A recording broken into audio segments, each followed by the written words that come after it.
Right, Shalom. First, I'd like to give all praise unto Yahweh Hashem Yahweh Shai, and double honors unto the apostles and elders of Great Millstone, and honors to you brothers out there in the highways and the byways teaching this word in all sincerity and in truth.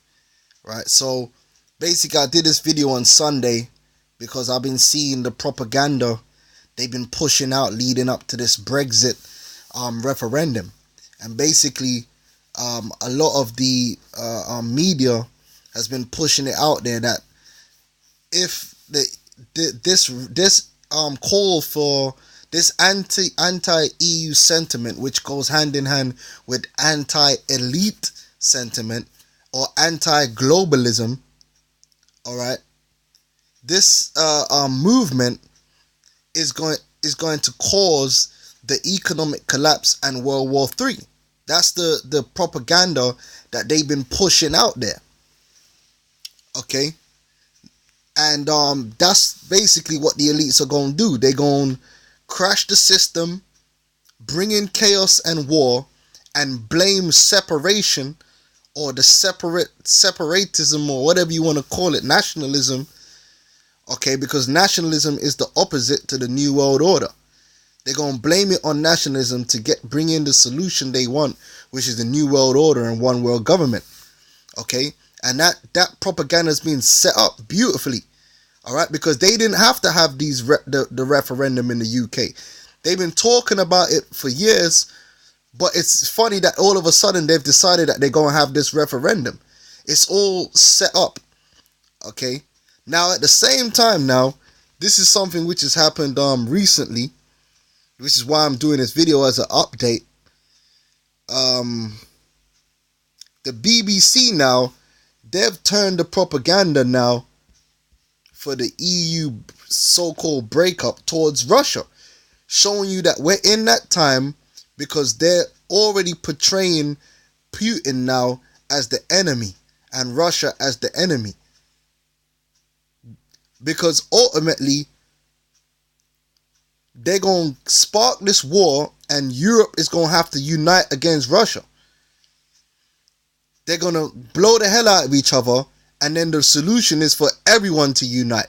That's what they want. All right? So I'm going to play this video, and this is nothing but war propaganda. And Russia's doing the same thing. They're hyping up their propaganda against the EU. So we're in that time, man. We're in that time when the elites are going to do what they're going to do. All right? They're setting the stage. The stage is being set for them to bring that chaos and usher in their new world order. And they're going, as the scriptures say, they're going to think that they are successful with it. Because the propaganda is going to be so perfect. It's going to be done so beautifully that they're going to think that they're successful. But Yahweh Hashem Yahweh Shai is going to send his son in great power, and he's going to put an end to his whole enterprise. Because Yahweh Shai is that stone that's going to destroy the whole image, man. So I'm going to play this propaganda. This is nothing but war. This is nothing but preparing the people's minds for war. Okay? For who to blame. Okay? Is Vladimir Putin using hybrid warfare to destabilize the EU?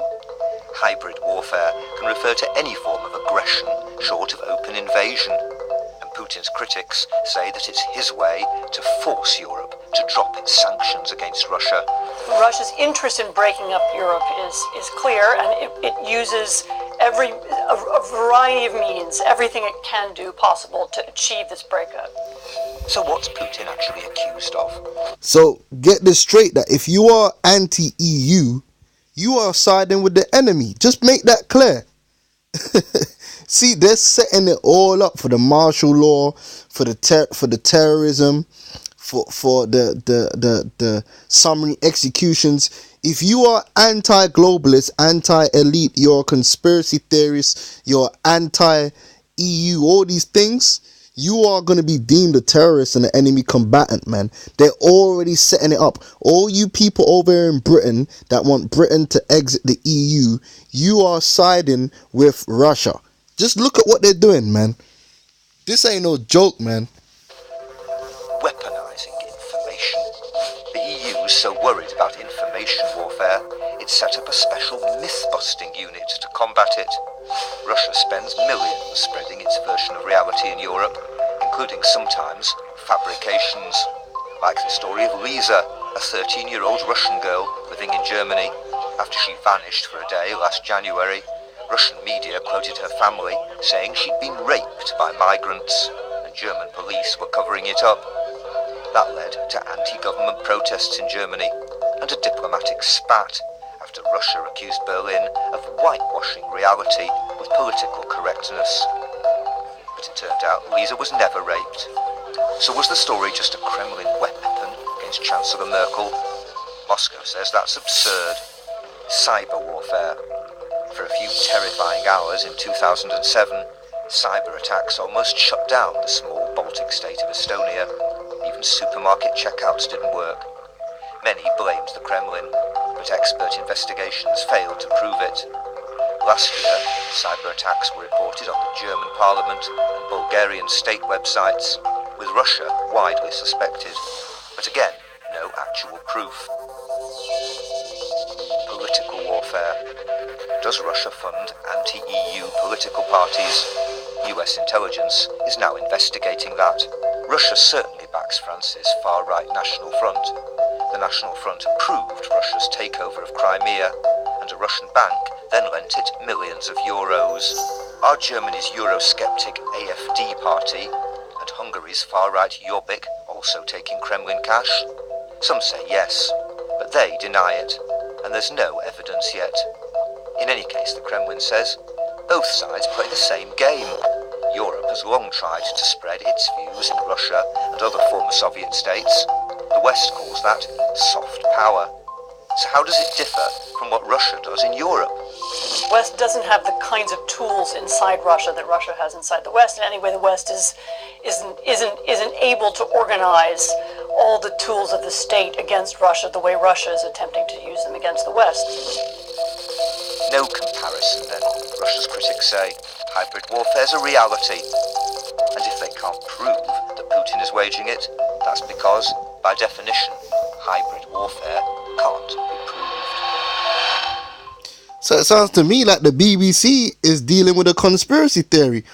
But then they had David Icke on the BBC the other day ridicule him, saying he believes in conspiracy theories. But they just said they can't prove what Russia's doing, but they did the propaganda as if it's a foregone conclusion that they are doing it. So basically the BBC are promoting a conspiracy theory. See, man, it's going to get hot this summer, man. They are ready. They are preparing and they're getting ready to pull the plug on the system, man. Right? They're getting the minds of the people ready. What you just saw was propaganda to get the minds of the people ready to know who their enemy is when they cause this chaos. To know who to blame and what to blame it on. They've been pulling out all the stops with this propaganda. Alright? Esau is a master at psychological operations. He's invested billions in learning how to manipulate the minds of the people over hundreds of years. He knows what to do. Alright? Let's get the scripture, man, because we in that time. Revelations 11 and 14. The second woe is past, which is the Second World War, and behold, the third woe cometh quickly. The third world war cometh quickly shortly thereafter, and we are on the precipice of that. It's all, and when I mean world war, I mean we're on the precipice of the two of them going head to head in direct warfare, not indirect, not proxy wars, direct warfare. Okay, they're getting ready to do what they got to do, and you can see it. You can see it, man. So with that, we're gonna say Shalom, and look out for more posts, more updates, and more live streams on the GMS London News Report page, man. We're going to keep covering all this information and breaking it down for the Spirit and the Power Yahweh Hashem Yahweh Shai. Alright, Shalom.